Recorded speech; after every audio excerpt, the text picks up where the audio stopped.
Lantai 2. Lantai 2. Ini gimana saya cara ngeblur ya? Bentar.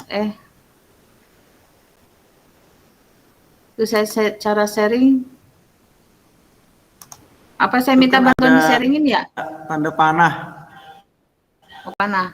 Panah. Bentar. Di bawah itu kan ada tuh. Mm-mm.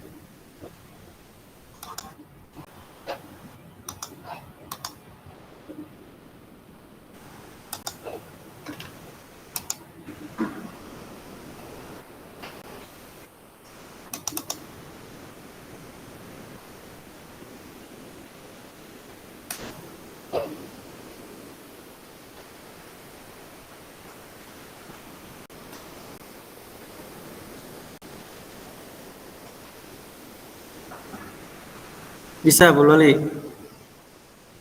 Bisa kayaknya nih. Kalau bisa kita mulai sekarang? Ya, kelihatan ya?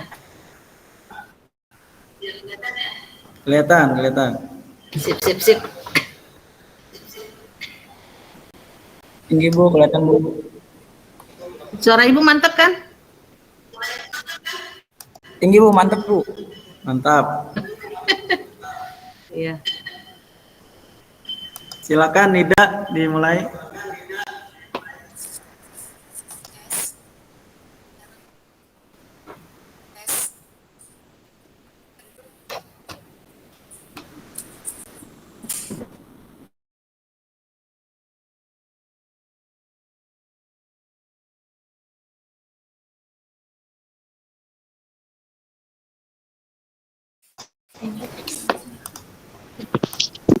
Beneran Mas? Jadi kecil di sini. 1, 2, 3. Gimana?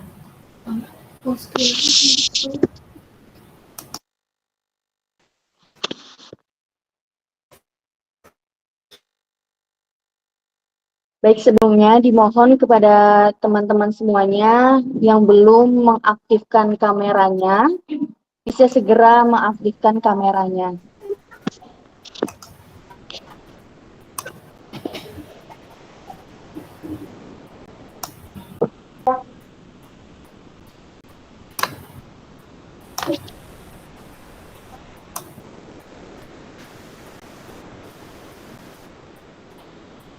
Baca.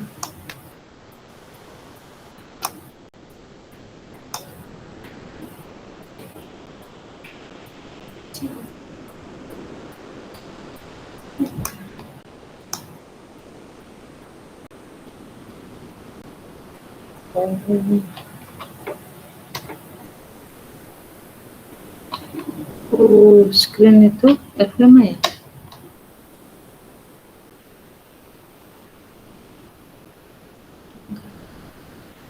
Baik, karena semua peserta dan juga narasumber sudah hadir, maka sebelum saya mulai, mungkin bagi teman-teman yang masih belum bisa menyalakan kameranya, bisa menyalakan kameranya terlebih dahulu. Terima kasih. Sudah menyala semuanya. Terima kasih, saya mulai. Bismillahirrahmanirrahim. Assalamualaikum warahmatullahi wabarakatuh. Selamat siang semuanya. Alhamdulillahirabbil alamin wa bihi nasta'in wa ala umurid dunya waddin. Asyhadu alla ilaha illallah wa asyhadu anna Muhammadan abduhu wa rasuluh la nabiyya ba'da amma ba'du. Alhamdulillah di siang hari ini kita akan menjalankan kuliah tamu yang akan dibawakan oleh Ibu Dr. Lolita Sari, MSI MHum, sebagai narasumber kuliah dosen tamu tajuk subjek dengan tema karakteristik arsip dan klasifikasi arsip. Sebelumnya, pertama-tama, marilah sama-sama kita panjatkan puji dan syukur kehadirat Allah Subhanahu wa Ta'ala yang telah memberikan nikmat kesehatan, sehingga kita dapat berhadir dalam kuliah dosen tamu tajuk subjek dengan tema karakteristik arsip dan klasifikasi arsip secara online pada siang hari ini. Selanjutnya, selawat berbingkaikan salam, tak lupa kita sanjungkan kepada junjungan kita, Baginda Nabi besar Muhammad SAW beserta kerabat, sahabat dan pengikut beliau hingga akhir zaman. Yang terhormat Bapak Dr. Muhammad Isro Hajiri, SHI SIP MHUM, selaku dosen pengampu mata kuliah tajuk subjek Universitas Islam Negeri Antasari Banjarmasin. Yang saya hormati Ibu Dr. Lolita Sari, MSI MHUM, selaku narasumber kuliah dosen tamu tajuk subjek. Serta yang saya banggakan, seluruh mahasiswa lokal A, Angkatan 2022, S1 Program Studi Ilmu Perpustakaan dan Informasi Islam, UIN Antasari Banjarmasin. Baiklah, sebelum saya membacakan susunan acara pada siang hari ini, izinkan saya memperkenalkan diri. Perkenalkan, saya Nida Ulhasana, akrab disapa Nida, selaku MC yang akan memandu acara pembukaan kuliah dosen tamu tajuk subjek. Adapun rangkaian acara pada hari ini diawali dengan pembukaan, foto bersama, penyampaian materi, diskusi, dan tanya jawab, serta terakhir penutup. Baiklah, untuk memulai acara, marilah sama-sama kita ucapkan lafaz basmalah. Bismillahirrahmanirrahim.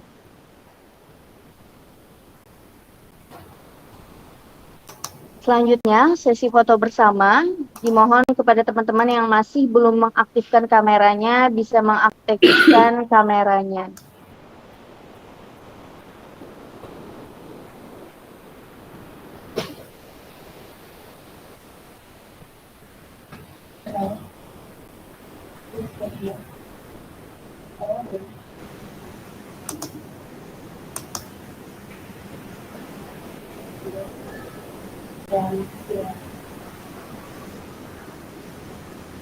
Beri apa-apa, beri. Karena sudah terkumpul semuanya, untuk gaya pertama itu adalah gaya formal, jadi teman-teman bisa mengeluarkan senyum terbaiknya. Sudah siap semuanya? Kita hitung. 1, 2, 3. Baik, sekali lagi, masih gaya formal. Kita hitung 1, 2, 3. Baik, gaya selanjutnya adalah salam literasi. Jadi dimohon kepada teman-teman untuk mengangkat tangannya dan berpose seperti ini. Jadi, silahkan diangkat tangannya seperti ini. Kita hitung. 1, 2, 3. Kalau untuk arsip A. 1, 2, 3. Terakhir, gaya bebas. Arsip.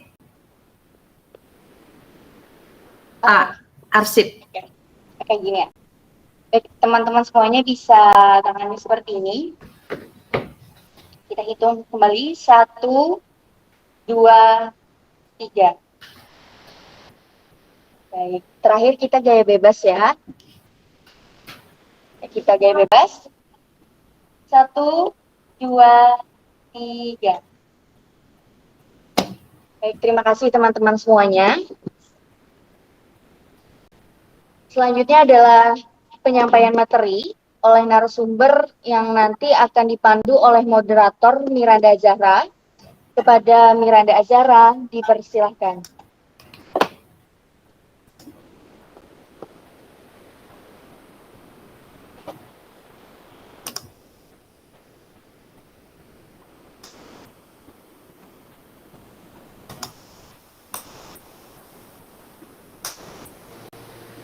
Baik, Assalamualaikum warahmatullahi wabarakatuh. Waalaikumsalam warahmatullahi taala wabarakatuh. Baik, hadirin peserta materi sekalian, langsung saja kita yang paling kita tunggu, yaitu penyampaian materi hari ini, dan juga nanti ada di akhir ada sesi tanya jawab ya, setelah pemateri selesai mengisi materinya. Tetapi sebelum itu, izinkan saya menyapa para dosen tercinta dan peserta terlebih dahulu. Yang kita hormati, Bapak Dr. Andas Muhammad Isra Hajiri SHI SIP MHum, dan narasumber kita hari ini yaitu Dr. Anda Lolitasari MSI MHum.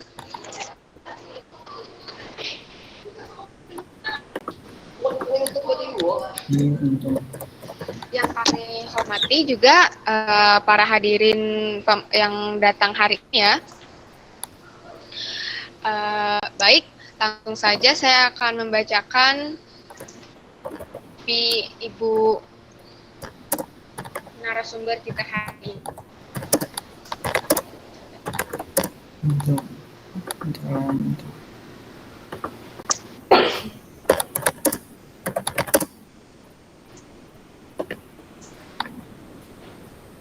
Nama beliau Dr. Anda Lolitasari M. Beliau mengenyam pendidikan mulai dari IAIN Sunan Kalijaga Yogyakarta pada tahun 1996. Ibu doktor. Maaf ya Bu. Beliau ini juga mengenyam pendidikan di Universitas Yarsi pada tahun 2008, mengambil jurusan Ilmu Perpustakaan dan Informasi. Kemudian di Universitas Indonesia pada tahun 2011, yaitu mengambil Ilmu Perpustakaan. Lalu beliau mengambil sekolah pasca sarjana di UIN Syarif Hidayatullah Jakarta pada tahun 2020, mengambil Pengkajian Islam Konsentrasi Ilmu Perpustakaan dan Informasi. Beliau ini memiliki banyak publikasi dan penelitian teman-temannya, termasuk buku Manajemen Perpustakaan Pasca Pandemi yang diterbitkan pada tahun 2023. Beliau juga ada melakukan systematic literature review of knowledge based on ICT during COVID-19 era, the 10th International Conference on Cyber and IT Service Management, or CTSIM, 2022.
Jaringan ya?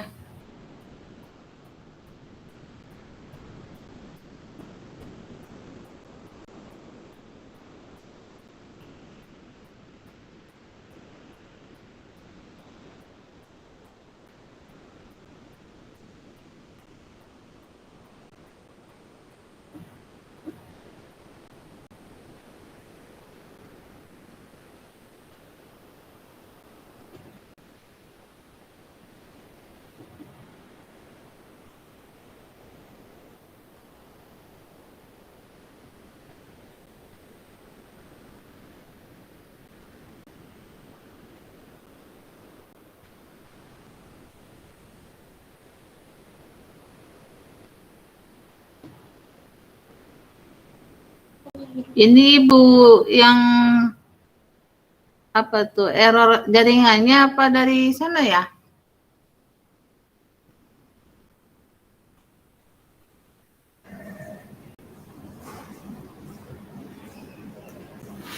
Di sini putus-putus nih, Bu. Sepertinya jaringan dari moderator gitu. Oh gitu.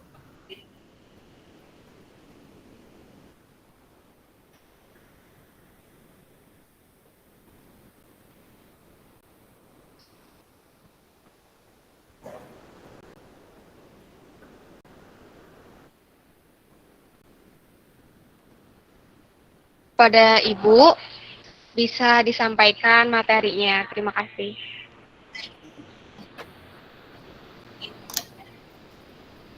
Ya, terima kasih Desfilian namanya. Ibu susah nyebutnya nih. Desfilian dan Nida Ul Nama Hasanah. anak milenial. Iya.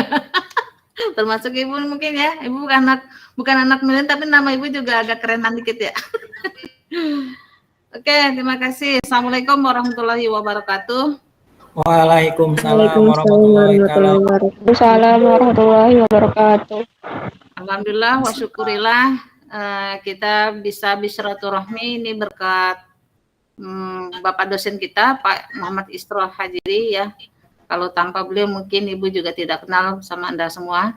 Dan semoga nanti berkah dari silaturahmi kita membuahkan suatu pemahaman kayak pengetahuan dan informasi berkenaan mungkin tentang arsip gitu ya. Sebelumnya mungkin sama-sama kita hormati Bapak dosen pengampu kita yaitu Bapak Doktor ya, bukan dokter ya. Dokter sama dokter tuh beda. Dokter Andes sama dokter juga beda. Dokter Anda sama dokter juga beda. Ini untuk memperbaiki aja ya, sedikit koreksi. Dan kemudian Ibu sampai mantul jadi lupa tuh ya. Dan kemudian alhamdulillah Ibu dikasih amanah ya untuk memberi pengetahuan, sama-sama kita nanti belajar bareng ya berkaitan tentang karakteristik arsip dan klasifikasi arsip. Sebelumnya Ibu ingin bertanya, ini kira-kira semester berapa ya? Semester 4 Bu. Semester 4 Bu. Nah ini mungkin sebelumnya Ibu ingin tahu lagi apakah sebelumnya Anda ini semua sudah pernah mendapat mata kuliah arsip? Belum Bu. Oke, berarti mungkin sedikit gambaran ya sebelum nanti mengenal lebih jauh ya tentang bagaimana sih cara untuk mengolah arsip ya. Tentu saja ada perbedaan antara mungkin perpustakaan dengan arsip. Nah, sebelumnya mungkin kita akan mengenal terlebih dahulu apa sih itu arsip. Kalau dari sisi dari sisi istilah itu ada beberapa macam. Ini juga dari beberapa negara tentunya, tapi inti maknanya adalah arsip. Kalau Belanda itu archip, kalau misalnya Yunani itu archeon, kalau Latin itu archipun, kalau Inggris archive.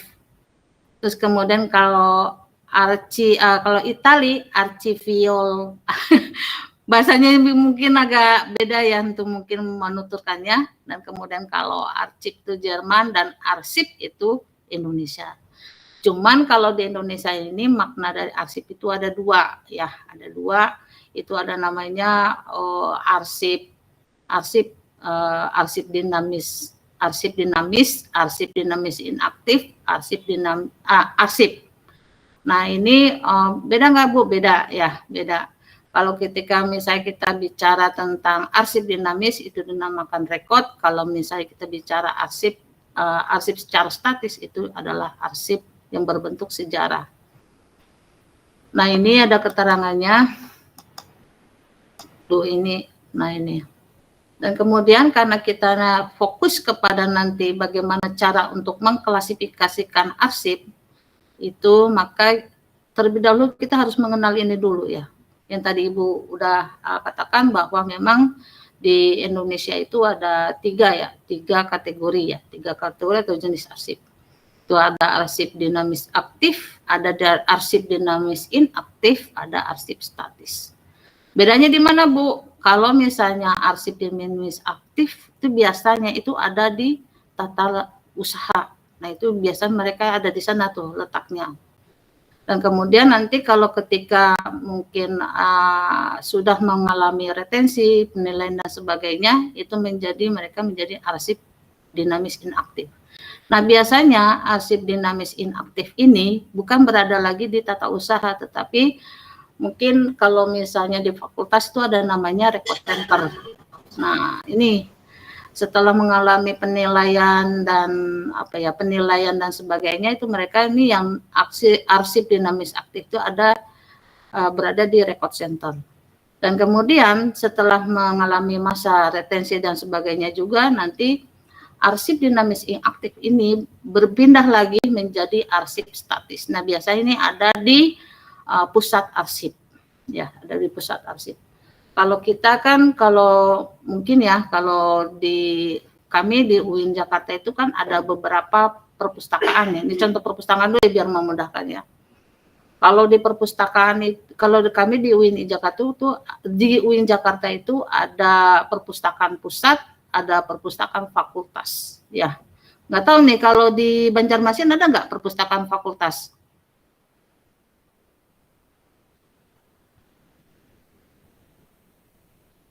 Ada nggak? Ada Bu. Ada Bu. Ada. Tarbiyah, Bu. Oke, kalau ada berarti arsip dinamis inaktif itu adanya berada di fakultas. Nah, kalau misalnya arsip statis yang sudah bersifat sejarah itu ada di perpustakaan pusat, atau kalau dalam bahasa arsipnya adalah ada di LKPT, Lembaga Kearsipan Perguruan Tinggi. Jadi ada dua ya, ada di fakultas, ada di di pusat, ibaratnya seperti itu. Nah, kenapa harus seperti itu dibeda-bedakannya? Karena untuk memudahkannya, untuk memudahkan dalam penyelamatan arsip. Ketika mungkin setelah mungkin ada retensi, dan retensi itu kan berarti kita akan bicara tentang bagaimana menyelamatkan arsip-arsip yang bersifat statis ya, sejarah. Maka untuk memudahkannya itu maka akan dipindahkan dan sebagainya. Nah, kemudian kalau kita misal bicara tentang arsip, maka kita juga harus mengacu kepada undang-undang ya. Kalau bahasanya, kalau misalnya arsip itu menurut undang-undang adalah rekaman kegiatan atau peristiwa dalam berbagai bentuk. Jadi rekaman kegiatan ini adalah dalam berbagai bentuk, bisa bentuknya itu kertas ya, berbagai media gitu, bentuknya kertas atau video dan sebagainya. Dan kemudian sesuai dengan perkembangan teknologi informasi. Nah, makanya nanti ada disebut dengan arsip elektronik dan sebagainya. Dan komunikasi yang dibuat dan diterima oleh lembaga negara, pemerintahan daerah, lembaga pendidikan, perusahaan, organisasi politik, organisasi kemasyarakatan, dan perseorangan dalam pelaksanaan kehidupan bermasyarakat, berbangsa, dan bernegara. Jadi, apa tuh tadi? Arsip itu adalah Rekaman kegiatan atau peristiwa, Bu. ya, Dalam berbagai rekaman kegiatan atau peristiwa dalam berbagai bentuk. Bentuk ini berbagai media berarti kan. Nah, kayak ini nih kita mengadakan dosen tamu ini nanti hasilnya adalah arsip setelah kita selesai. Karena ini masih berlangsung, maka mereka kita ini masih disebut sebagai arsip aktif. Dan nanti kalau sudah selesai baru menjadi arsip arsip statis ya. Dalam berbagai bentuk, mana tadi itu? Dalam berbagai bentuk dan media sesuai dengan perkembangan teknologi informasi dan komunikasi yang dibuat dan diterima oleh lembaga negara 1 ya. Pemerintahan daerah 2. Ini lembaga arsip ya. Terus kemudian lembaga pendidikan, termasuk kita lembaga pendidikan, yaitu perguruan tinggi gitu ya. Sekolah bagaimana Bu? Nah, sekolah belum ada aturannya, yang ada baru lembaga pendidikannya itu perguruan tinggi. Dan kemudian perusahaan, terus kemudian organisasi politik. Apa aja organisasi politik? Bisa PDI ya, PDI ya. Terus kemudian ada Golkar gitu kan ya. Kemudian apa lagi? Partai Demokrat. Nah, terus apa lagi? Hanura, apa lagi? PAN Bu, Partai PAN. PAN gitu. Terus yang akan jadi presiden partai apa? Golkar, lain Golkar. Gerindra, Bu. Gerindra. Nah itu. Nah kemudian tuh ada berapa? 1, 2, 3, 4, 5. Terus organisasi kemasyarakatan, misalnya masjid. Masjid kan pasti juga menghasilkan arsip, ya kan? Dan kemudian gereja masuk juga. Dan kemudian perseorangan. Nah, perseorangan berarti ada arsip-arsip yang bersifat personal arsip. Bu termasuk kita enggak personal arsipnya? Tidak, personal arsip di sini yang bersifat adalah skalanya nasional. Nih, dalam pelaksanaan kehidupan bermasyarakat, berbangsa dan bernegara. Jadi artinya setiap rekaman kegiatan atau peristiwa yang ditimbulkan oleh lembaga negara, Pemda, lembaga pendidikan, perusahaan, Orpol, Ormas dan perseorangan yang arsipnya nanti timbul yang menciptakan suatu nilai kebangsaan dan kenegaraan, maka wajib dipelihara. Nah, kemudian namun pada sisi lain ya, walaupun kita paham pada dasarnya bahwa itu arsip penting dan sebagainya, tapi tetap aja banyak permasalahan-permasalahan arsip di organisasi. Organisasi ini apa? Yang tadi, yang tujuh tadi, 7 lembaga arsip yang Ibu sebutkan tadi. Apa itu? Ini masih tidak tertatanya arsip. Ya, mereka masih tertumpuk-tumpuk dengan bukan arsip. Ya, masih tertumpuk di situ, bahkan dengan media lainnya ada patung dan sebagainya. Berarti kan akan sulit itu menemukan mana arsip, mana media yang lain selain arsip. Nah, ini juga contohnya menarik ya. Ini Ibu dapat dari mana? Ini dari hasil Dari hasil lapangan ya, penelitian waktu itu. Nah ini juga nih Mas, ini berkardus-kardus. Akan sulit ini ditemukan. Sama aja sih di perpustakaan ya. Kalau misalnya juga bukunya tertumpuk-tumpuk gitu, gimana kita menemukannya? Susah juga kan ya. Dan kemudian ini ada satu lagi contoh menarik. Nah ini Ibu sedikit cerita ya, bahwa gambar ini menunjukkan betapa di sebuah suatu lembaga ya, di perguruan tinggi ya, ini juga belum sadar dia akan memelihara atau menata arsipnya ya, secara standar tentu saja. Tetapi karena beliau ini, Bapak ini yang sedang mencari arsip ya, karena beliau tahu betul letaknya dan sebagainya, maka pimpinan ketika meminta arsip yang diminta itu pasti ketemu. Tapi andaikan misal beliau itu pensiun, apakah ketemu? Misalnya Ervan paham banget nih. Ervan tolong dong, ini diarsipkan ya. Diarsipkan artinya disimpan gitu ya. Oh siap Pak, oh siap Bu. Ya Ervan paham, ditaruhnya letaknya walaupun dalam kondisi ruangan seperti ini, paham banget gitu loh. Karena cuma dia yang tahu. Tapi ketika misalnya Ervan itu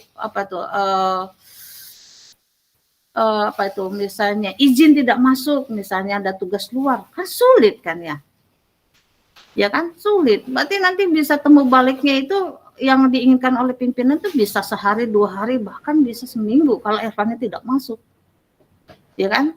Begitu juga di perpustakaan ya. Ibu bolak-balik ya membandingkan antara perpustakaan dengan arsip ya. Karena memang kebetulan Ibu juga seorang pustakawan juga, tetapi kebetulan memang menggeluti kearsipan gitu ya. Akan sulit juga kan ketika misalnya di gudang buku itu akan menemukan misalnya buku tentang organisasi informasi. Kan sulit. Ya sama misalnya membutuhkan SK misalnya, akan sulit kalau dalam kondisi seperti ini. Tetapi karena beliau ini memang ahli di bidangnya yang memang dia memang dia yang meletakkan dan sebagainya, ya dengan 5 menit akan ketemu. Nah, tapi tentu saja cara ini tidak benar. Dan kemudian nah ini ketika misalnya bukan Ervan atau Bapak ini yang mencari, maka akan menimbulkan pusing, bingung, stres. Gitu. Ibu rasa mungkin jangan-jangan udah banyak ya nanti gambar-gambar seperti ini yang mungkin pernah Anda lihat gitu ya. Karena ini memang banyak di gambar ini ditampilkan pada pelatihan-pelatihan kearsipan ya, untuk menunjukkan bahwa betapa betapa perlunya pengelolaan arsip ya, dan betapa dalam arsip itu harus bisa membedakan antara dokumen arsip dan dokumen arsip dan kalau bicara arsip memang udah konotasinya adalah sejarah ya. Betapa sulitnya membedakan antara dokumen rekod ya. Mulai sekarang kita mulai belajar rekod ya. Dokumen, rekod dan archive, arsip. Harus bisa membedakan ya. Harus bisa membedakan. Atau jangan-jangan hanya file biasa ya. Nah, ini jadi kalau ketika misalnya kita sudah memahami ketiga itu ya, antara dokumen, rekod, dan arsip, maka tidak akan terjadi pusing. Dan apalagi kalau misalnya kita sudah menatanya sesuai dengan standar-standar tertentu. Walaupun di dalam arsip nantinya kita akan pahami bahwa tidak bisa arsip itu dalam pengelolaan itu sesuai standar, tidak seperti perpustakaan ada di DC dan sebagainya. Oke. Balik ke sini. Nah, ini yang sering kita jumpai juga kan? Apa ini?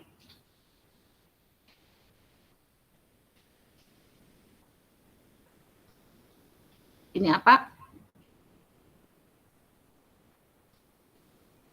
Yang sering ke tata usaha mungkin pas lagi mungkin ngurus surat surat izin atau surat apa? Ini apa ini kira-kira? Arsip surat, Bu. Nah? Arsip surat, ya Bu. Arsip surat. Ya. Itu contohnya contoh jadul ya. Ada arsip surat masuk 2012, ada arsip surat keluar 2013, terus seharusnya ada surat masuk lagi ya, surat keluar 2013, surat masuk 2014. Nah, seharusnya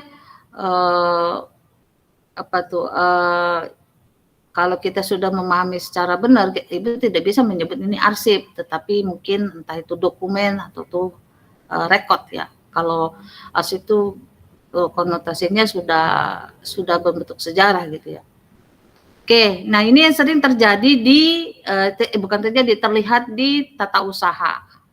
Nah, kalau bentuknya seperti ini, tadi kan kita udah tahu nih tentang ini nih, yang ini. Ada 3 kan ya, ada arsip dinamis aktif, ada arsip dinamis inaktif, ada arsip statis. Kalau misalnya ini, yang mana kira-kira?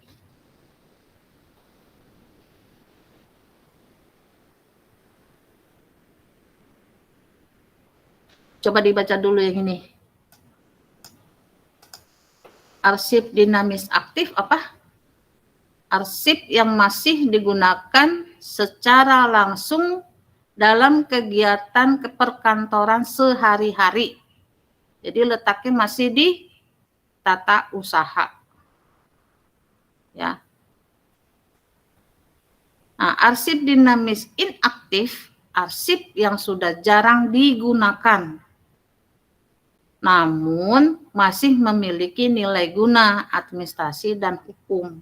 Artinya dari arsip dinamis ini dinilai menjadi arsip dinamis inaktif. Dia sudah dipisahkan tuh dari dia sudah tidak aktif lagi. Nah, ketika tidak aktif lagi masih menjadi statis. Statis itu apa? Arsip yang sudah tidak dipergunakan secara langsung dalam kegiatan perkantoran namun memiliki nilai guna yang terus berlaku dalam jangka waktu yang lama. Oke, balik lagi ke sini. Dari 3 ini, kira-kira ini jenis arsip apa?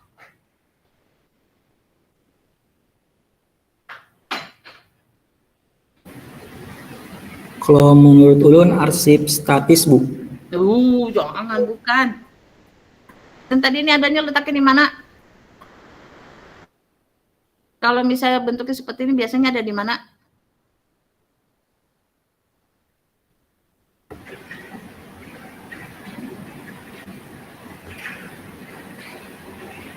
Di kantor-kantor, Bu. Di kantor-kantor biasanya ya. Nah, kalau misalnya di kantor-kantor kan masih aktif ya. Oke. Berarti dinamakan Dinamis aktif. iya, arsip dinamis aktif. Dia masih aktif kan? Ya kalau lihat dari tahunnya sekarang memang tahun 2024 ya. Emang Ibu salah juga ya, seharusnya dicantumin situ surat masuk 2024 ya. Ini contoh aja. Nah, ini berarti bisa dicontohkan sebagai arsip dinamis aktif yang biasa ada di kantor-kantor. Kok kenapa disebut aktif, Bu? Ya karena ya kan dengan mudah kan. Kita misalnya taruh tuh di di box ini ya. Di folder ini. Nah, misalnya butuh surat apa gitu atau masih ada surat dari luar masukin lagi ke surat masuk, itu kan berarti masih aktif. Paham ya? Jadi ketika misalnya kita mudah untuk menjangkau gitu, misalnya di meja kita nih, ini ada meja Ibu kan ya, kelihatan nggak ya?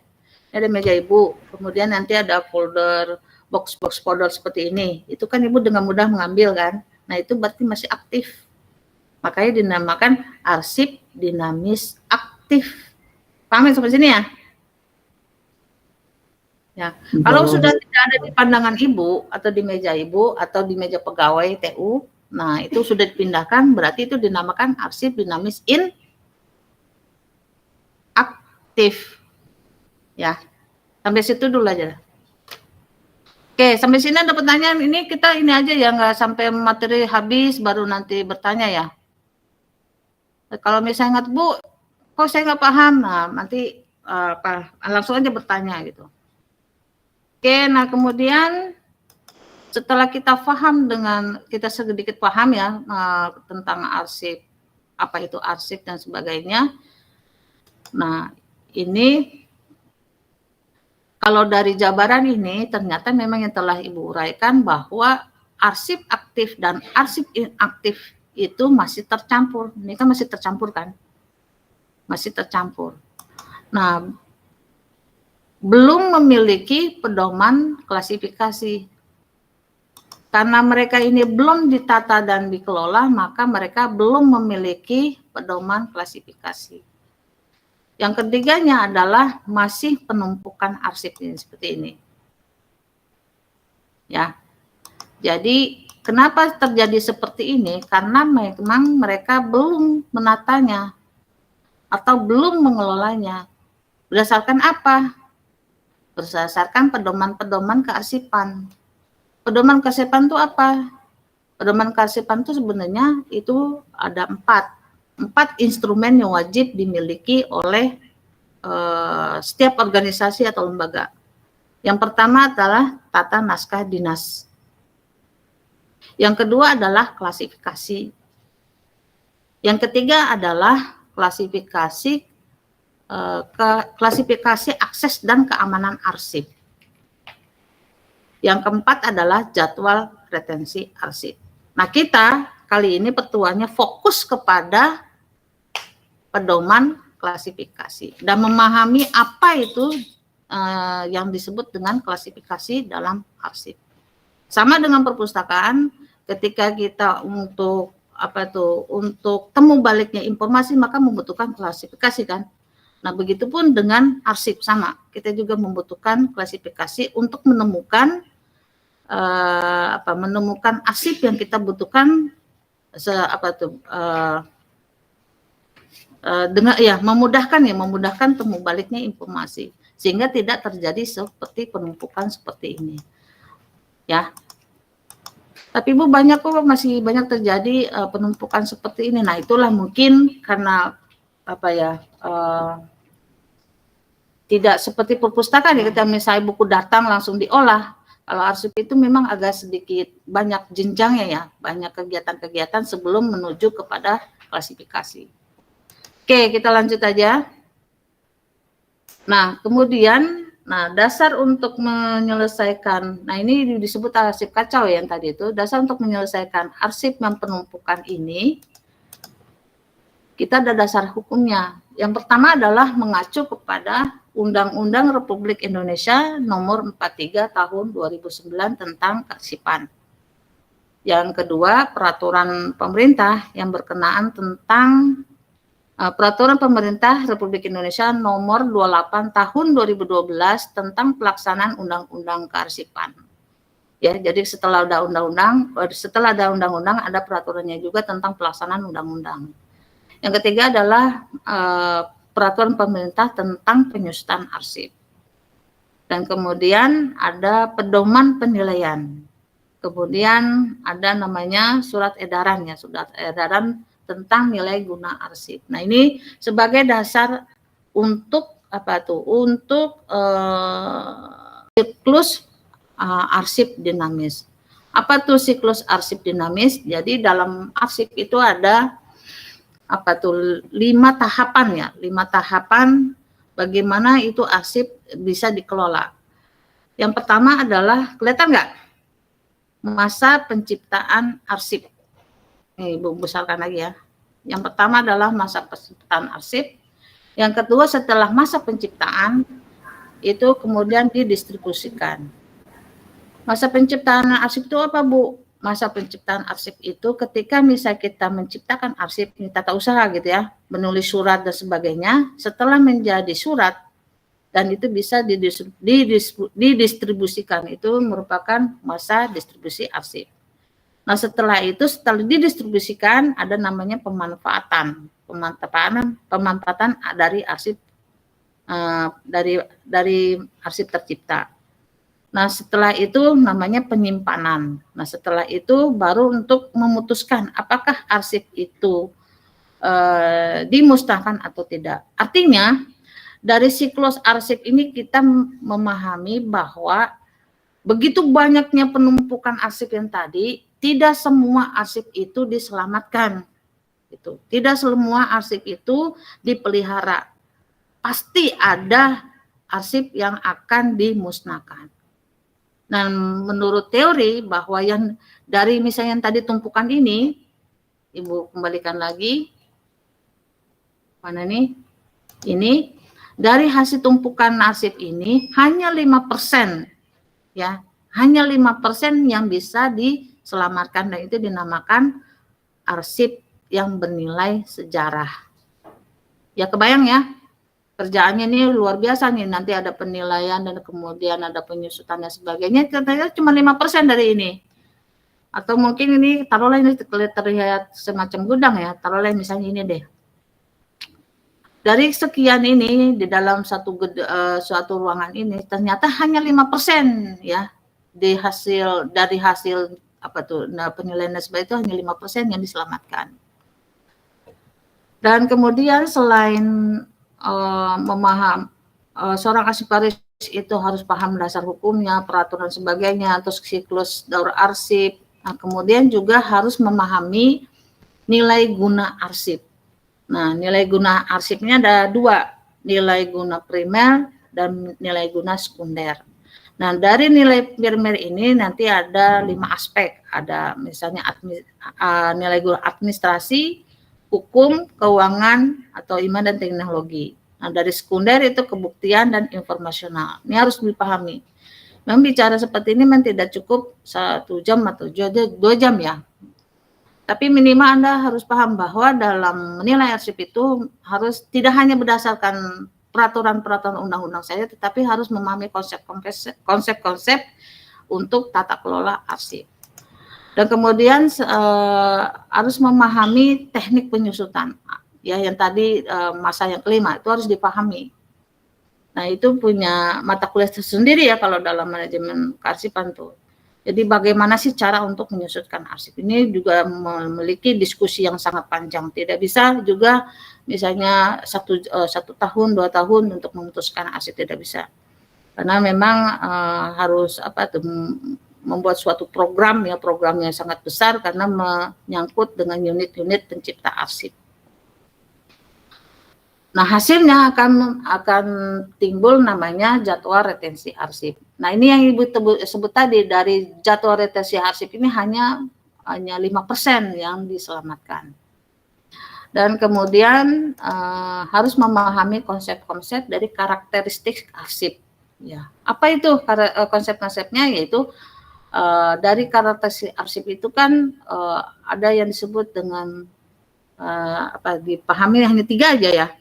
Konten, konteks, dan struktur. Ya. Tadi Ibu sudah mengatakan ya bahwa tidak semua yang yang di gudang itu yang tadi banyak gitu kan, tidak semua disebut arsip. Nah, yang disebut arsip ini 3 ini karakteristiknya, cuma 3. Konten, konteks, dan struktur. Apa itu? Nah, konten itu adalah isi informasi yang terdapat pada materi arsip. Jadi misalnya dalam satu surat, misalnya yang Pak Isro tuh kemarin ngirim ke Ibu, itu kan jelas tuh isinya. Jelas ya isinya. Di situ ada ditujukan isinya surat itu tentang apa, ditujukan kepada siapa, kemudian siapa yang penanggung jawabnya, itu jelas. Nah, itu namanya isi. Ya, kesatuan isi. Dan kemudian ada ada catnya, ada yang tanda tangan dan sebagainya. Artinya itu merupakan isi dari arsip. Ya. Itu jelas ya. Dan kemudian harus memahami juga struktur dari memahami struktur, yaitu format dan media dari arsip. Artinya setelah kita pahami itu isi arsip, kita juga harus pahami, oh ternyata ini medianya adalah kertas.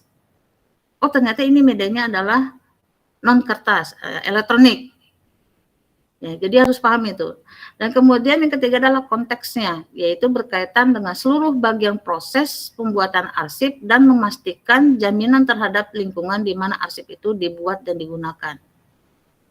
Coba dipahami deh. Berkaitan dengan seluruh bagian proses pembuatan arsip dan memastikan jaminan terhadap lingkungan di mana arsip itu dibuat dan digunakan. Artinya prosesnya itu jelas. Prosesnya jelas. Artinya proses jelas itu gimana? Ketika misalnya Pak Isro nih ya, Pak Isro misalnya membuat suatu surat undangan untuk Ibu sebagai narasumber. Maka kontennya isinya jelas kan? Mengundang untuk menjadi narasumber. Tanggalnya jelas, jamnya jelas, medianya untuk media pembelajaran yang jelas melalui Zoom gitu kan. Terus kemudian yang menandatangani jelas gitu ya, menanggung jawab. Nah, strukturnya jelas. Oh, ternyata yang dikirim adalah bentuknya kertas. Tapi enggak juga, Bu, yang Pak Isro kirim kan bukan kertas, tapi bentuknya apa? Non kertas kan? Berarti apa? Elektronik kan? Ikan kirimnya melalui WA. Ya, Kak. Tetapi karena Ibu memahami konteksnya jelas, ya, konteksnya jelas bahwa prosesnya itu jelas, dan yang mengiringnya juga jelas gitu, maka Ibu menganggap bahwa arsip itu adalah bukan arsip. Yang dikirim Pak Isro itu adalah arsip yang bisa dipertanggungjawabkan, ya, yang bisa dipertanggungjawabkan secara hukum dan secara pembuktian gitu. Jadi jelas gitu. Tanpa 3 ini tidak akan bisa disebut sebagai arsip. Contoh misalnya, ketika misalnya ketika misalnya kontennya tidak ada, apakah bisa disebut arsip? Contohnya apa coba? Kira-kira dari pengertian ini.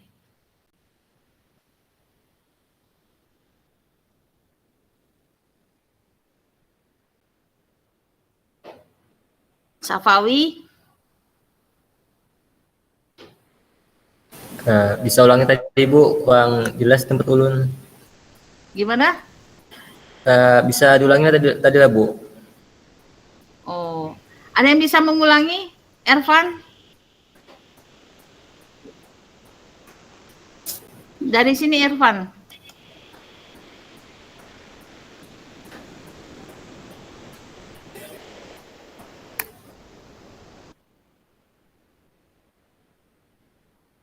Agak kagok tuh Ervan tuh, Bu.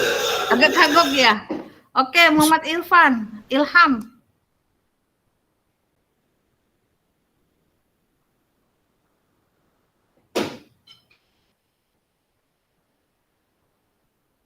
Miss Rina. Ibu nih ngikutin gaya Pak Isro kemarin ini. Tembak aja Bu, tembak. nggak satu arah tapi dua arah.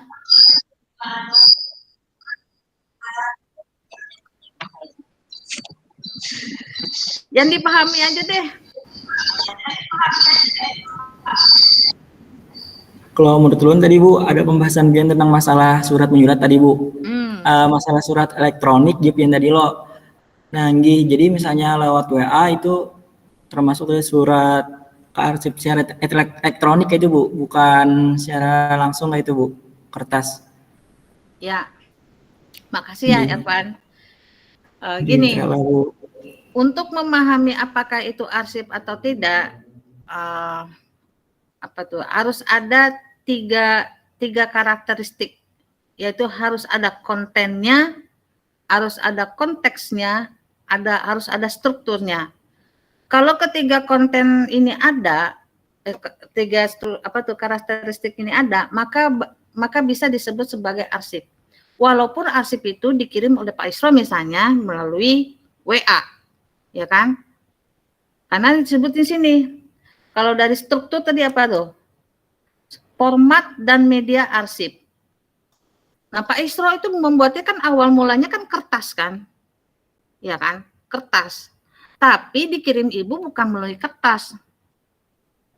Melalui WA berarti udah bentuknya berubah dong.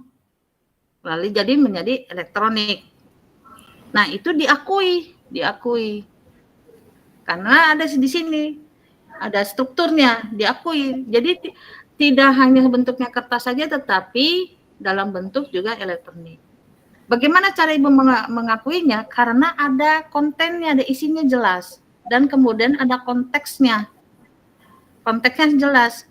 Kenapa ibu percaya Pak Isro ini mengirimkan ibu itu bentuknya arsip? Karena secara konten, struktur konteksnya itu jelas. Ya. Konteksnya itu apa? Konteksnya itu cara membuatnya. Jadi dilihat dari struktur suratnya, ya, struktur suratnya, dan kemudian cara cara pembuatannya, sehingga ibu yakin bahwa yang diberikan oleh Pak Isro merupakan betul-betul arsip yang memiliki nilai guna hukum dong, ya kan? Kalau misalnya tidak ada nilai guna hukum, ibu tidak akan datang ke dalam Zoom ini. Ada kepastian, artinya kayak gitu. Nah, paham ya? Jadi untuk memastikan apakah itu arsip atau bukan, wajib ada 3 karakteristik ini. Ada konten isinya, ada struktur medianya, ada konteks jadi alur pembuatannya. Ya. Terus yang menyampaikannya itu dia masuk konteks tuh, yang menyampaikannya juga orangnya jelas gitu kan ya. Bu, kalau misalnya saya nggak kenal, saya menyampaikannya, saya tiba-tiba terima dari email atau dari WA. Ya kalau email kan jelas ya, di situnya alamatnya jelas. Alamatnya misalnya Pak Isro, ibu kirim misalnya menjadi narasumber tapi via email misalnya, jadi narasumber di UIN. Tapi kan emailnya jelas, jadi itu kan dari konteksnya jadi jelas. Jadi pembuatnya itu atau pengirimnya jelas. Oh, ternyata UIN gitu. Atau kalau misalnya kalau pribadi misalnya di belakangnya loditasari@uinjkt.ac.id itu jelas. Berarti identitasnya itu jelas gitu. Ya. Jadi isinya, jadi kontennya jelas, strukturnya juga jelas ya. Kemudian konteksnya juga jelas. Nah, inilah yang disebut dengan arsip. Kalau salah satunya tidak ada, maka tidak bisa disebut sebagai arsip. Ya, gitu. Pahami mudah-mudahan ya.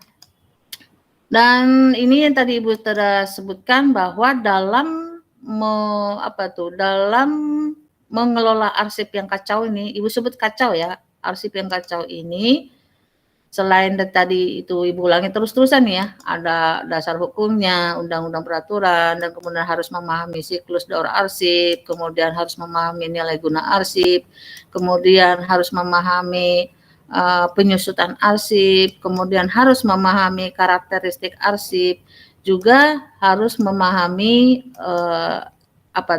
harus memahami instrumen kearsipan. Nah, salah satunya adalah ini, klasifikasi arsip.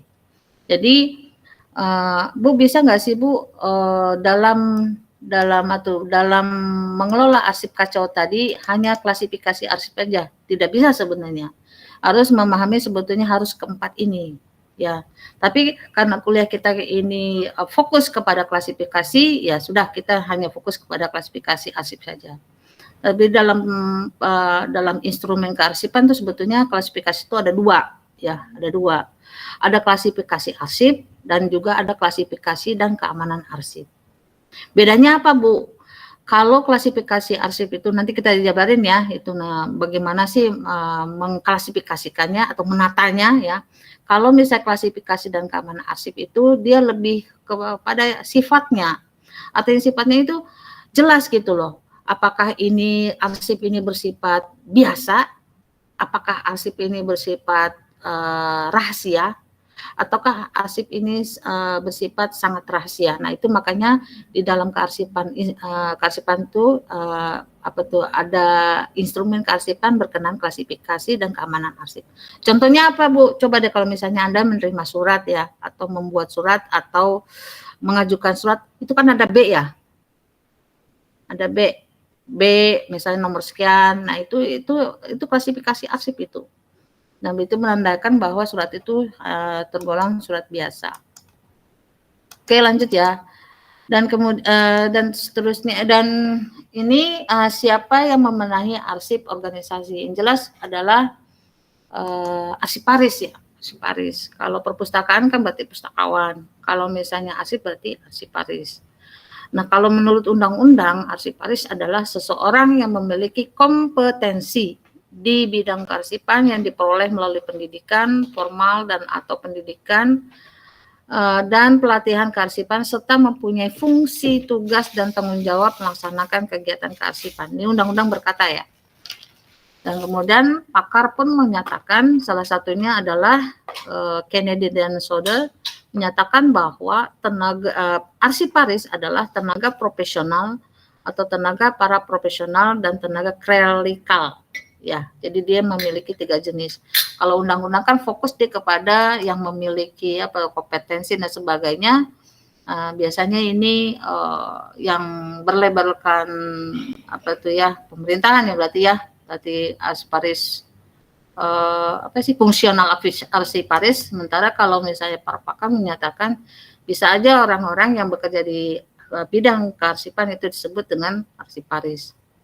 Dan kemudian Arklide menyatakan arsiparis itu adalah manajer rekod dan arsiparis.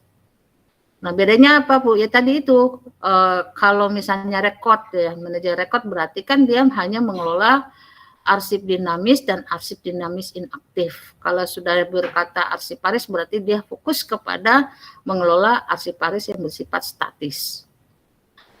Dan di bawahnya itu tugasnya adalah arsiparis melakukan tugas atau kegiatan kearsipan dimulai dari masa penciptaan, penggunaan dan pemeliharaan, penyusutan, akuisisi, reservasi dan pelestarian, publikasi, pelayanan, pengkajian dan pengembangan, pembinaan, bimbingan dan supervisi serta akreditasi dan sertifikasi kearsipan. Coba Anda perhatiin deh. Tugasnya sebenarnya hampir sama dengan dengan perpustakaan ya, hampir sama. Bagaimana dia menciptakannya, bagaimana menciptakan dan kemudian bagaimana dia memberikan akses terhadap pengguna. Tapi memang ada perbedaannya. Kalau misalnya perpustakaan dia menciptakan suatu dokumen atau koleksi hanya bisa diakses oleh siapa saja. Tetapi kalau arsip dia menciptakan terbatas aksesnya,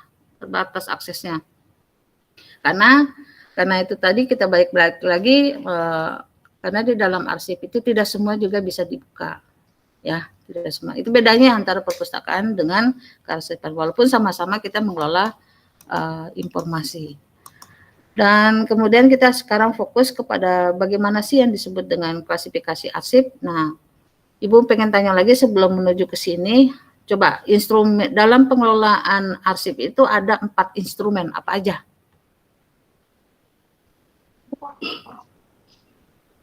Kata naskah dinas, Pinter. klasifikasi arsip, dan keamanan arsip, kemudian yang terakhir jadwal retensi arsip. Ya, pintar. Makasih Nur Sofa. Ini berarti kan ada kefokusan ya.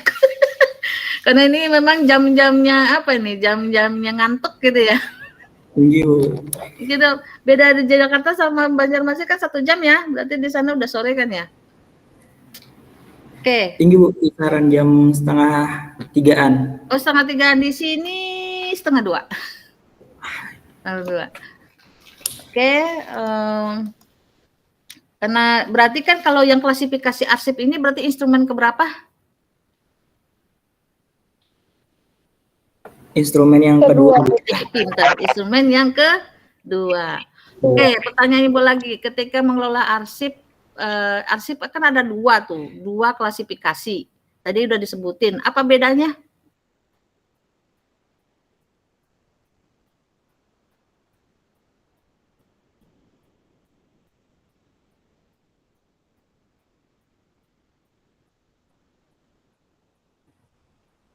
Kalau klasifikasi arsip ini sifatnya jelas. Jelas. Oke. Oke, kalau yang satunya nggak jelas gitu.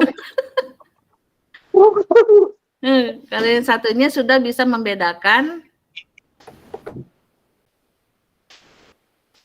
jenis arsipnya, apakah itu biasa, rahasia, atau sangat rahasia. Sudah bisa membedakannya. Oke, kita langsung ya. Nah, ini kita pahami dulu ya pengertiannya. Klasifikasi arsip adalah proses yang mengkategorikan atau mengkelompokkan arsip dinamis dalam susunan tertentu sehingga tidak terjadi tumpang tindih. Yang tadi yang Ibu lihatin tadi gambarnya, kalau dia sudah melakukan klasifikasi ya, pembuatan klasifikasi, maka dia tidak akan terjadi tumpang tindih. Sehingga apa? Sehingga memudahkan temu kembali arsip. Ya. Berarti sebenarnya kalau dalam kearsipan itu dalam membuat klasifikasi atau skema klasifikasi itu sebetulnya pekerjaan yang luar biasa panjang ya. Dia merupakan suatu program pembuatan klasifikasi. Dimulai dari merencanakan, kemudian membuat anggaran dan sebagainya. Bu, kalau misalnya perpustakaan kan gampang Bu ya, udah pakai DDIS aja enggak. Tapi itu kalau untuk arsip itu berbeda. Jadi dia sebelum membuat suatu klasifikasi, misalnya di tempat Ibu, misalnya di UIN ya, membuat suatu klasifikasi gitu ya, itu harus membuat suatu kegiatan dulu, membuat satu program. Jadi merancang dulu, membuat suatu proposal dulu gitu ya. Dibuat suatu rancangan ini klasifikasi gimana supaya memudahkan ya pengguna untuk menemukan arsipnya.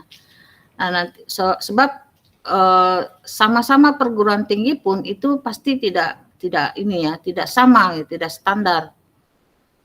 Misalnya UIN sama UIN Jakarta sama Banjarmasin, tentu nanti pasti beda, ada bedanya.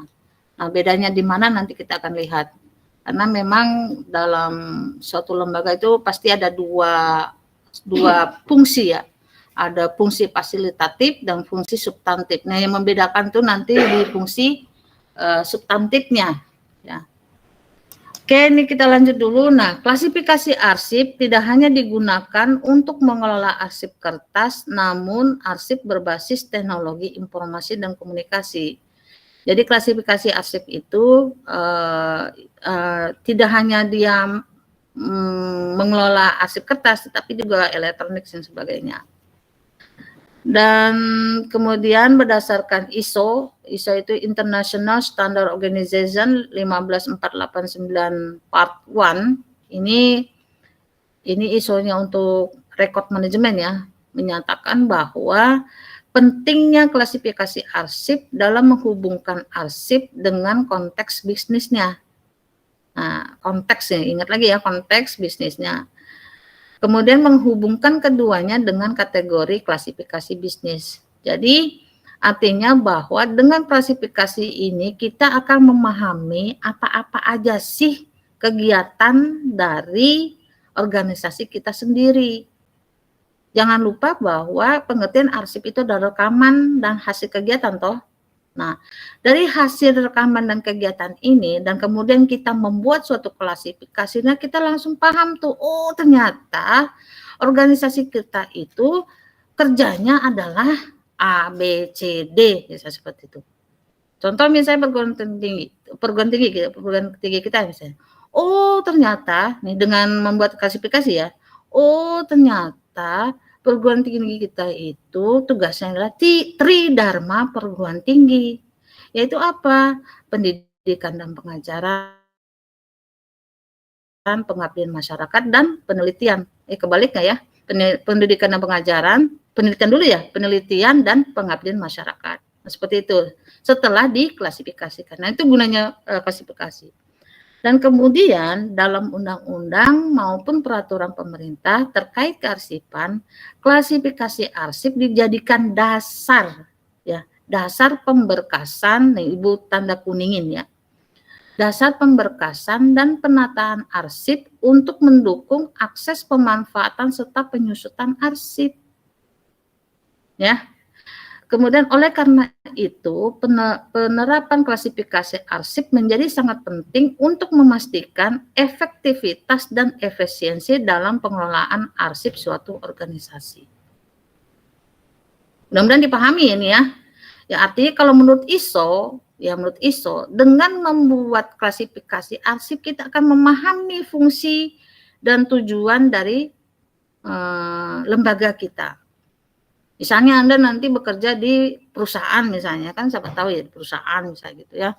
Misalnya Anda mengelola arsip perusahaan. Berarti dengan membuat Anda itu membuat klasifikasi perusahaan perusahaan Exxon misalnya, Anda paham, oh ternyata kegiatan perusahaan Exxon itu A, B, C, D gitu. Dengan membuat klasifikasi itu. Dan Ibu ulangi lagi, nah berdasarkan undang-undang bahwa dengan membuat klasifikasi itu sebagai dasar untuk pemberkasan. Nah, pemberkasan itu apa? Yaitu menata arsip-arsip di dalam penyimpanan arsip ya, penyimpanan arsip. Oke ya, paham ya? Nah itulah guna dari klasifikasi arsip ya. Dan apa tadi gunanya klasifikasi arsip? Jadi pengen tahu lagi. Apa gunanya klasifikasi arsip? Safawi? Untuk mengelompokkan temu kembali arsip. Iya kalau itu mah balik iya betul.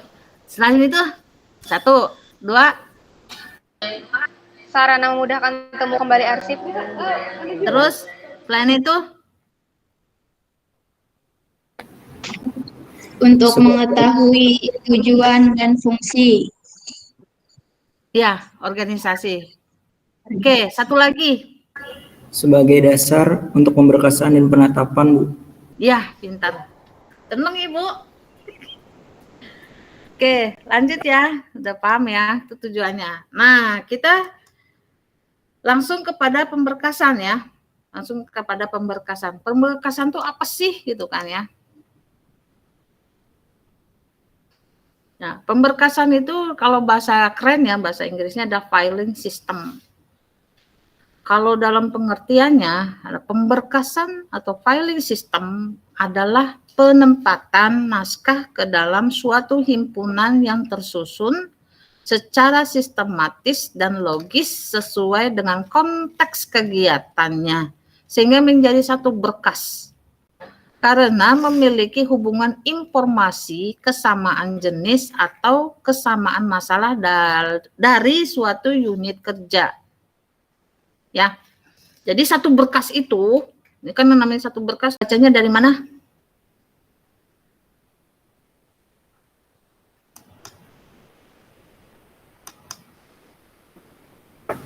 Dari angka akhir, Bu. Ya, dari angka akhir. Coba diperhatiin ya. Itu karena 345507 berarti 871 ya. 871 507 345. Yang kedua?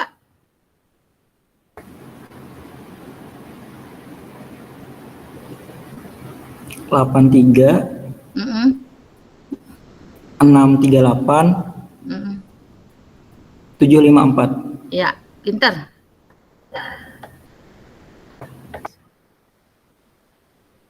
Oke, terus yang selanjutnya?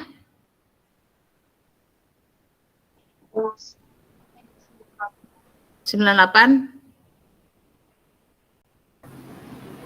98 960 156. Oke. Nah, ini yang Ibu bilang nih, kalau misalnya kita mau membuat rancangan ke depan, misalnya elektronik, kalau misalnya ini kan ada berapa nih? Ada 1, 2, 3, 4, 5, 6, 7, 9, berapa sih? 9 ya? 9 digit. Kalau 9 digit ya 9 digit terus. Jangan nanti menjadi di bawahnya itu menjadi 8 digit. Ya. Bu, misalnya kok kurang nih angkanya, tambahkan ya 0. Kalau misalnya manual masih bisa ya diatur, tapi kalau untuk elektronik nanti agak sulit gitu loh.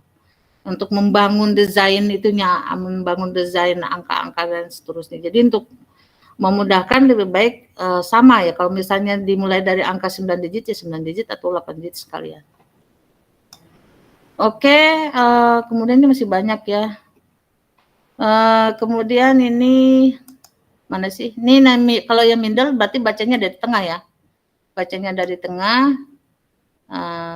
Terus kemudian kalau ini kalau berurutan ada lagi ya, berurutan itu biasanya digunakan oleh perusahaan ya, perusahaan misalnya, atau mungkin juga NIP juga bisa kan, NIP itu biasanya sama kan 150 dan seterusnya. Dan nah ini yang terpenting adalah ketika membangun suatu klasifikasi itu hendaknya logis, sistematis, dan kronologis. Sebaiknya maksimal 3 tingkat sampai ke masalah tersier. Rincian harus bersumber pada fungsi kegiatan organisasi dan kemudian berlaku umum dalam organisasi. Kenapa berlaku umum dalam organisasi? Agar memudahkan organisasi dalam menemukan temu balik. Dan ketika ada pergantian pegawai juga akan memudahkan. Nah, sebetulnya ini ada contoh ya, mungkin Anda bisa melihat. Ini mungkin Anda lihat di tata usaha ya, di tata usaha ini membuat suatu apa tuh, ini klasifikasi sebenarnya. Dimulai dari foldernya, nih foldernya biasanya nih angka ya, misalnya folder untuk pemberkasan apa nih, pemberkasan kepegawaian, maka apa tuh, masalahnya apa, misalkan ini tentang kenaikan pangkat, nah di sini mungkin sub masalahnya apa, tuh sub masalahnya apa. Nah, untuk melihat contohnya, ini teori banget ya. Nah, ini ada contoh yang baik. Nah, ini misalnya apa nih, ini berkas mahasiswa ya, berkas mahasiswa, misalnya PDP nih, PDP itu mungkin itu ya, ini klasifikasinya, dan kemudian, nah ini namanya alfanumerik ya, menggunakan angka, menekan huruf dan kemudian angka. Nah ini primernya yaitu ini tentang pendidikan dan pengajaran, tentang terus sub masalahnya itu tentang status mahasiswa, dan sub masalahnya adalah tentang cuti mahasiswa. Dan kemudian ini ada contoh lainnya, ada pendidikan dan pengajaran, dan kemudian ini kalau ini dari segi ini ya, dari segi primernya, kalau ini kan ada primer, sekunder, dan tersier. Nah kalau ini dari contoh untuk primernya, misalnya ada pendidikan pengajaran, terus ada pengembangan kurikulum, silabus, dan EDOM. Dan kemudian dalam membangun, ini penting juga, dalam membangun ini semua itu diperlukan analisis fungsi bisnis. Ya ini ketika kita ingin membangun suatu sistem klasifikasi, kita harus paham dulu ya fungsi dari lembaga kita itu apa. Seperti misalnya tadi Ibu telah uraikan, misalnya fungsi bisnisnya dari perguruan tinggi adalah Tridharma perguruan tinggi. Maka kita harus memahami apa itu pendidikan dan pengajaran, apa itu tentang penelitian itu apa aja gitu kan, dan kemudian pengabdian itu apa aja. Nah, itu harus dipahami. Nah, kemudian terus untuk pencariannya nanti ada namanya daftar pertelan arsip atau daftar pencarian arsip, yaitu berisi arsip yang memiliki nilai guna kesejarahan baik yang telah diverifikasi secara langsung ataupun tidak langsung oleh lembaga kearsipan dan dicari oleh lembaga kearsipan, serta diumumkan secara publik. Bu, ada nggak sih Bu pertelan arsip ini secara elektronik? Bisa, ada. Yang manual juga ada, yang berbasis elektronik juga ada. Yaitu tadi ketika membangun elektronik itu harus dimulai dari manualnya terlebih dahulu. Nah, ini contoh untuk daftar pertelan arsip. Nah, kemudian setelah itu, setelah terangkum semua, artinya sudah dimulai untuk membuat klasifikasinya, maka bisa dimasukkan ke dalam ruang kearsipan. Ini namanya bisa nih berada di record center, bisa juga berada di pusat arsip itu. Ya. Dan mungkin itu ya bisa disampaikan, yang jelas dalam pembuatan klasifikasi arsip itu, dalam kearsipan itu tidak semudah seperti di perpustakaan ya. Kalau perpustakaan itu kan ketika misalnya sudah ada buku baru dan kemudian langsung bisa diolah ya, berdasarkan katalogisase dan klasifikasi gitu ya. Sudah ada ditentukan tajuk subjeknya dan sebagainya. Tetapi kalau untuk membangun suatu klasifikasi arsip itu, jadi kita harus merancang terlebih dahulu. Kita harus melihat fungsi bisnis dari lembaga kita. Terus kemudian baru setelah itu kita memahami juga fungsi-fungsi dari substantifnya lembaga dan fasilitatifnya lembaga. Mungkin Anda bertanya, Bu, kalau kayak gitu, kalau misalnya setiap lembaga kearsipan itu berbeda dalam penentuan klasifikasinya, mana yang hampir yang sama? Yang sama itu biasanya dari fungsi fasilitatif. Misalnya apa? Misalnya dalam penataan fasilitatif apa sih yang mendukung substantif kan?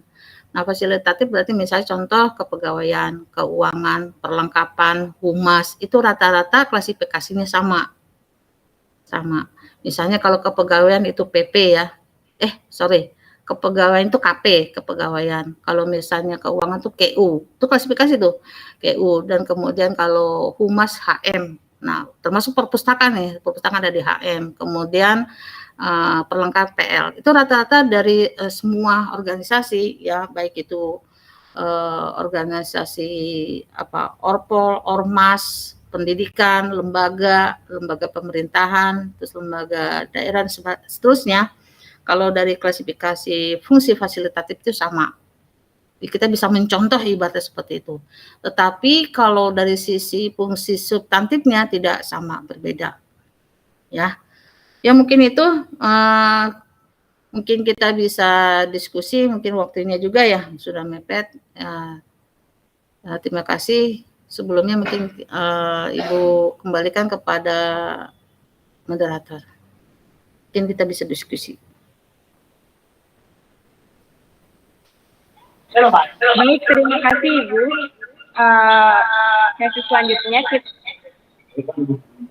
Sesi selanjutnya kita akan membuka tanya jawab ya teman-teman. Bagi yang ingin bertanya, silakan acungkan tangannya. Lalu sebutkan nama dan pertanyaannya. Silakan bagi teman-teman yang ingin bertanya, silakan acungkan tangan. Langsung buka mic bisa juga.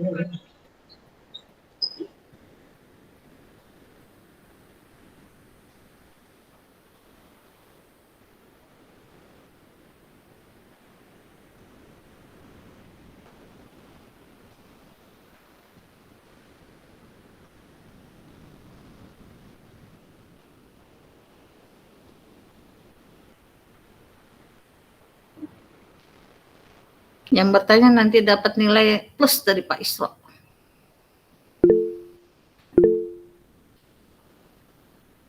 Oh, Ervan. Iya Bu. Ervan. Tadi ulun ingin bertanya Bu, penolakan sebelumnya nama ulun Ervan Ma'arif. Saya ingin bertanya Bu, apa perbedaan Bu? Kan tadi ada membahas tentang klasifikasi arsip aktif dan arsip inaktif Bu.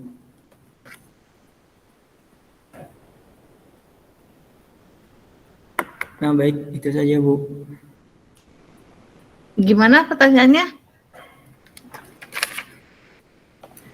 Apa Bu perbedaan antara klasifikasi dinamis aktif, arsip dinamis aktif sama arsip dinamis inaktif tadi Bu?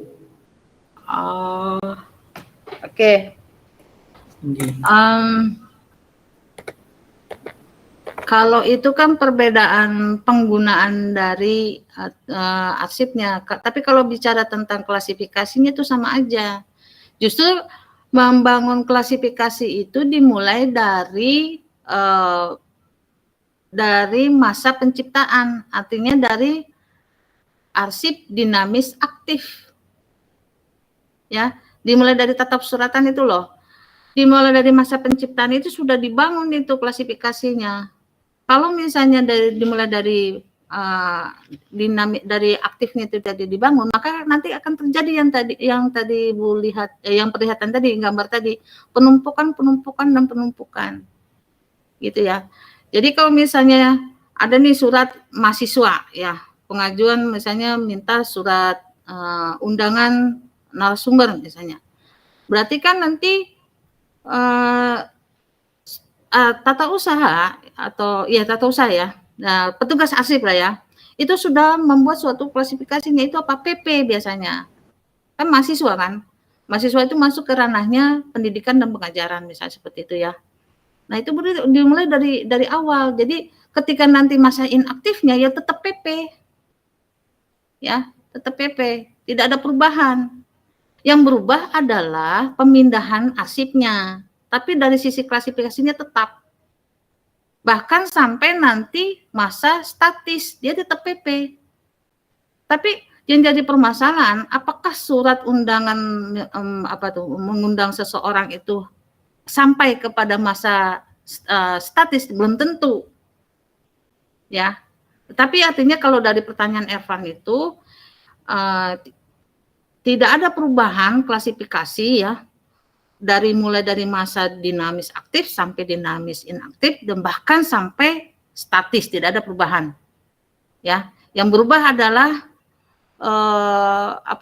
apakah arsip itu akan tetap diselamatkan ya menjadi statis atau tidak. Kalau tidak kan berarti musnah. Itu ya, Irfan. Jadi memang membangun klasifikasi itu tidak dirancang dari awal. Kalau dia sudah menjadi suatu kebijakan di suatu lembaga misalnya nih, Ervan, di Ibu juga di Universitas UI ini udah ada klasifikasi, pasti di Banjarmasin juga sudah ada, pasti sudah ada. Coba aja lihat tuh, PP Pendidikan dan Pengajaran pasti terkait tentang dosen dan mahasiswa, kurikulum dan seterusnya, ya kan? Kalau misalnya tentang pengabdian, misalnya pengabdian dosen atau pengabdian mahasiswa, KKN, itu masuk ke PM, pengabdian masyarakat. Ya, jadi tidak ada perbedaannya, memang dirancang dari awal. Dan kalau sudah menjadi suatu kebijakan, itu menjadi panduan. Gitu ya. Oke, Bu. Terima kasih, Bu. Sama-sama, terima kasih. Jadi Ibu juga ada masukan. Ada lagi mungkin? Ya, baik, terima kasih Ervan. Ada lagi yang ingin bertanya? Silakan Desi setelah yang ingin bertanya. Izin bertanya, Bu. Apakah lulusan ilmu perpustakaan bisa bekerja di bidang kearsipan, Bu? Bisa banget. Bisa. Bisa banget. Nah ini kan Pak Isro ini sudah memfasilitasi Anda untuk belajar bagaimana cara merancang klasifikasi kan. Ya, yang tadi kita bicarakan ini sebetulnya bagaimana merancang gitu, merancang klasifikasi. Nah nanti kalau nanti untuk bekerja di arsip bisa banget, karena kan ibaratnya kalau perpustakaan dan kearsipan itu sama-sama mengelola informasi kan, bagaimana mengelola, bagaimana melayangkan, bagaimana menyelamatkan, dan bagaimana cara untuk mengakses. Jadi sama, jadi bisa banget, ya. Tapi karena mungkin sekarang sudah banjirnya, ya Ibu katakan banjirnya itu sudah banyak alumni arsip ya, mungkin dari UI gitu ya, karena mereka punya vokasi gitu ya. Nah mungkin lebih mereka diutamakan. Tapi kalau misalnya mencoba untuk kerja di bank gitu ya, mungkin di bank itu mungkin nggak ada perpustakaan namanya, mungkin bisa aja namanya dokumentasi. Kan kita jadi dokumentalis, sama aja kerjanya itu juga. Ya, jadi kita berpikirnya satu alumni ilmu perpustakaan itu jangan sempit gitu loh. Jangan sempit hanya, oh ya saya mah udahlah ilmu perpustakaan di perpustakaan aja gitu ya. Enggak juga. Walaupun perpustakaan juga masih banyak ya peluang-peluang untuk lulus. Makanya Anda ini cepatlah lulus. Karena peluang-peluang itu masih banyak banget ya. Baik itu mungkin di arsip atau mungkin di museum gitu kan. Sama aja, sama-sama kita mengelola informasi. Oke, yang penting Anda tetap semangat ya dan cepat selesai.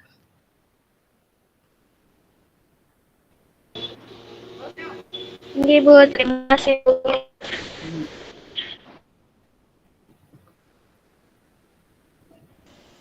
Baik, terima kasih Yola atas pertanyaannya. Adakah teman-teman yang ingin bertanya lagi?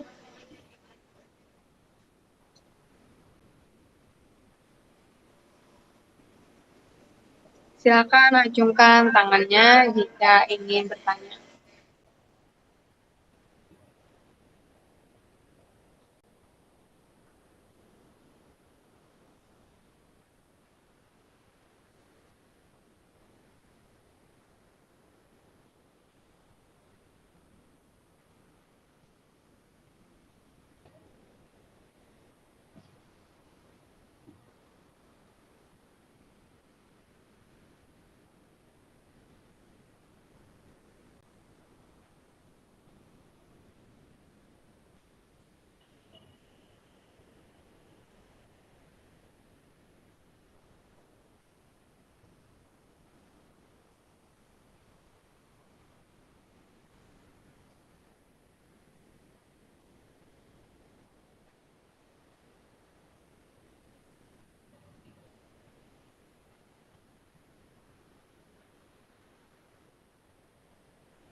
Ada tuh Desfilian, Yola.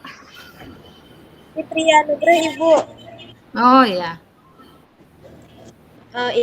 Ibu izin.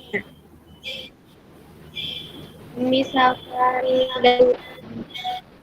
dari jurusan ke arsip bekerja ke kawat Bu. Ibu kurang dengar. Misalkan sebaliknya Ibu jurusan pindah Bu. Gimana?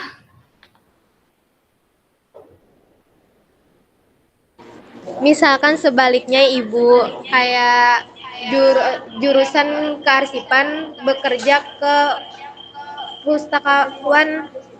perpustakaan. Oh, jarang ya. Jarang. Ibu. Iya. Biasanya kalau misalnya dia memang bidangnya arsip, pasti dia akan bekerja di bidang kearsipan. Ibu belum pernah dengar sih ya kalau misalnya arsip Paris bekerja di perpustakaan. Tetapi kalau misalnya di perpustakaan dia ditempatkan di tata usaha bisa jadi ya. Tapi kalau misalnya dia di perpustakaan terus dia mengelola koleksi ya, mengelola koleksi rasanya belum pernah dengar gitu. belum pernah dengar. Pasti mereka juga pasti memilih ke arsipan gitu. Itu ya. Agak berbeda memang ya, agak berbeda.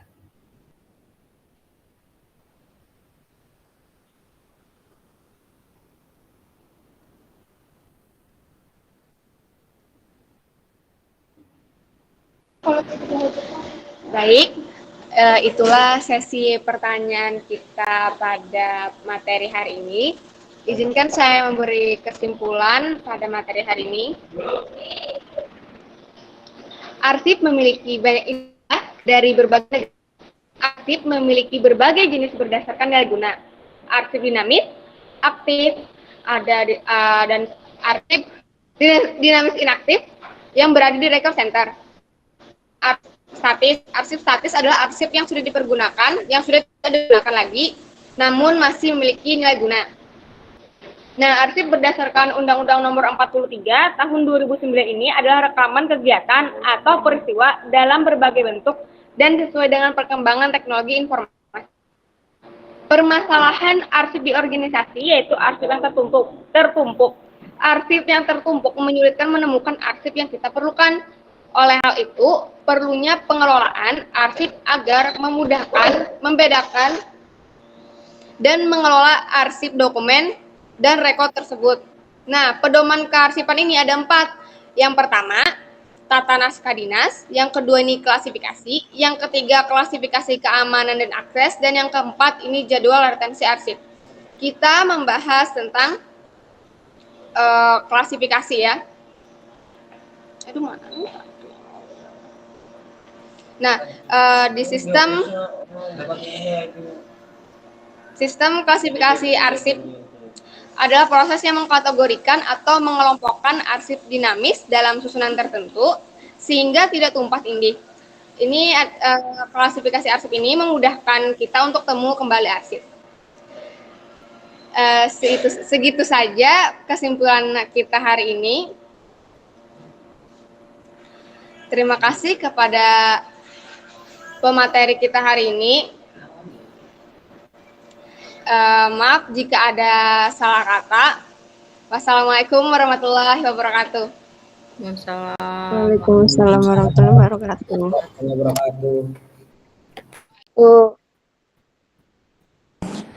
Mohon maaf, izin masuk teman-teman semuanya. Tadi ada sedikit kendala teknis saat sesi foto bersama, jadi fotonya tadi tidak tersave. Jadi mohon maaf, kita akan melakukan sesi foto bersama lagi. Jadi dimohon kepada teman-teman yang tidak mengaktifkan kamera, bisa mengaktifkan kameranya.